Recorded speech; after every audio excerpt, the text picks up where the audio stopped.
Hello guys, welcome back to our channel App Tutorial. Today in this video I'm going to teach you how to change your age preferences in Plenty of Fish, that is a dating app. Now first of all, open your web browser and type in plentyoffish.com or just search Plenty of Fish. Now after you have searched it, then it will take you to this web page.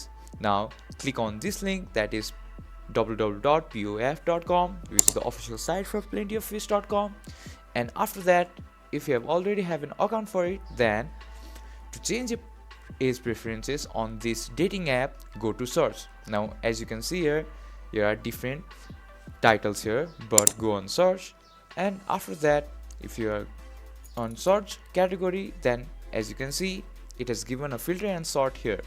Now you can change your age preferences by giving your age preferences to your minimum age preferences to your maximum age preferences. Now as you can see here, I've given my minimum age preferences to 19 and my maximum is 29. And after that, go scroll down and hit on go fishing.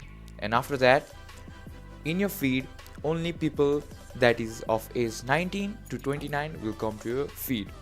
If you find our video helpful, please leave a like and don't forget to subscribe our channel. Hit the bell icon button to get updates on our new videos and drop a comment for reviews and more contents like this.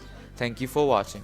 If they want children's or not, so I don't want anyone with children's, or if they want to have children's, then no. And hit on go fishing, and after that you'll get many matches, but I'm on a different location, so I'm not getting any matches with these preferences, but you got the idea. And this is how you change preferences on Plenty of Fish dating app. If you find our video helpful, please leave a like and don't forget to subscribe our channel.